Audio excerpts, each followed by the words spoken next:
Welcome back to Cord Cutting today, where we cover some of the biggest stories happening in the world of cord cutting and break it all down for you and give you my opinion, including today, big changes are coming to Hulu. We'll tell you what's happening there, both here in the United States and around the world. Also, YouTube TV is adding some new channels. We'll break those down. And lastly, it's finally here, the bundle deal of ESPN Unlimited and Fox One, giving you access to sports a lot cheaper. We'll tell you what's happening there. Something I think some sports fans are going to really like. These stories and a lot more, and there's a lot to talk about, including AOL being sold again for billions. Why is it even worth billions? These stories and more coming up in a quick second. You find a link to each one in the show notes down below and in the first pinned comment. If you like what we do here, please consider hitting that subscribe button, hitting that thumbs up. Doing one or both lets YouTube know you enjoy what we do here, so YouTube recommends our videos to more people, helping us grow and hopefully helping you break free from the high cost of TV. Still watch the shows you enjoy.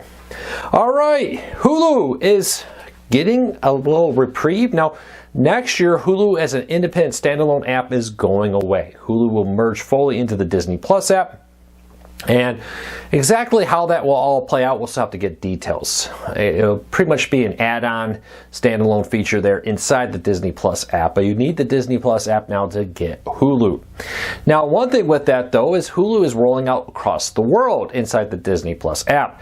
Now, previously they had a section called Stars, which was pretty much the same stuff that Disney had in the Hulu section before, but now they're rebranding Star to Hulu internationally with this. So look for Hulu to roll out in countries across the world with this over the next few months. Now, a few things here. They will be rolling out an update to the Disney Plus app internationally for this, but next year some new features will be coming to the Hulu app with a slightly redesigned look and feel to it for the navigation. Exact details and exactly when that will happen have not been announced, but the good news is Hulu is not completely dead. It's just not what it used to be. Now, with this, for the Hulu Plus Live, we get a lot of questions. We still don't know exactly how that merger with Fubo will happen. It is supposed to be still a standalone, but will it merge the branding over there? We'll have to wait and see on that, but we'll keep a close on it. Good news is Hulu not completely going away, but Hulu as you know it today is kind of over, and it's going to be merging into Disney Plus. All right, YouTube TV has added a couple new channels, this time from Sinclair. Pickleball TV, which is a sister channel to the tennis channel, has launched on YouTube TV, giving you 24/7 access to pickleball content. Very popular sport. Anybody here play pickleball? I have not. Someday I need to give it a try. But also, YouTube TV has added The Nest, which is owned by Sinclair. Was announced coming to YouTube TV earlier, but now is officially there, both on demand and live feed of The Nest content there, with a wide range of programming, curated shows of everyday living, gardening techniques, and other more kind of HGTV-esque kind of content now coming to YouTube TV through The Nest. Now, this was part of the renewal TV channels from Sinclair in partnership with YouTube TV, and with this they added some more channels there. So far, those are the only two I've seen go live. Have you noticed any other YouTube TV channels? Please leave me a comment, let me know. I'd love to hear from you. Also, now we knew this one was coming. It was announced earlier, but the bundle deal of ESPN Unlimited, which gives you all the ESPN channels, and Fox One, which gives you FS1, FS2, your local Fox channel, Fox News, Fox Business, and more, all included on this, is now for sale at a price that's actually not bad, $40 a month. Now, what I like about this is you can, if you have an antenna, you can get the CBS content or and NBC, or you can add like Peacock, Paramount Plus, and have a compelling option at a cheaper price point than a lot of the big mega packages. Now, it doesn't quite have all the same content. You're not going to get the Golf Channel, for example, with this deal, but a lot of people don't care about the Golf Channel. And if you're one of them, this is not a bad deal. It's a great bundle, but this is the skinny bundles a lot of people have been asking for. All the Fox channels, all the ESPN channels, for $40 a month. For many sports fans, if you add in an antenna, that's a vast majority of what they want. That's going to give you the the NFL games, most of the college football games, and more with it. So we'll keep a close eye on it. Anybody thinking of switching over to that? Let me know. I think one of the big selling points here, honestly, even if you want like YouTube TV or Fubo during football season, this could be a good cheaper option during the off season to still get quite a bit of content, but for a far cheaper price with it. We'll watch it closely. And then at the end of this, or when the season starts again, I should say, you can always go back to something like YouTube TV or Fubo or Hulu. That's the great thing about no long-term contracts. Sling is another great option for that. All right, Yahoo is reportedly nearing a deal to sell AOL for $1.4 billion. Now, it's kind of a small price compared to what it was once worth. Remember earlier this week, they shut down the DSL dial-up. Let's even go slower. Dial-up service that AOL ran. It's reportedly that an Italian company is interested in buying it for $1.4, according to a report from Reuters with this. Now, AOL still generates a lot of page views and more with it to its home site. Still has a lot of content through there that they generate. It feels a little weird to say this, but Yahoo has owned them recently. And for a long time, Yahoo and AOL were massive competitors for email, messaging services, Be Your Homepage, and more. Of course, they were ultimately all surpassed by Google with it. Now, I started my internet journey with AOL dial-up, and once we left AOL, I became a Yahoo guy. Had my Yahoo email. I've had the same since like 97, 98, somewhere in that range. I still have that same email address. It is interesting to see how this all plays out, but AOL going away. Anybody here remember AOL dial-up? Were you a Yahoo Messenger, AIM Messenger, MSN Messenger, ICQ? What were you? Early, I guess we'd call that almost early social media. Leave me a comment. Today in TV history, a lot has happened recently. 66 years ago, there's a little theme today. The Twilight Zone first premiered on CBS. First premiering on October 7th, 1959.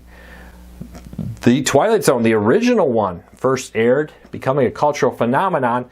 We've seen reboots and movies and more, but the Twilight Zone first started 66 years ago this week. 70 years ago this week, the Alfred Hitchcock Presents, a classic show, also on CBS, first premiered. Now, this one came out October 2nd, 1955. Alfred Hitchcock, still regarded as one of the best storytellers, especially in his genre, ever, is his show turning 70 years old this week.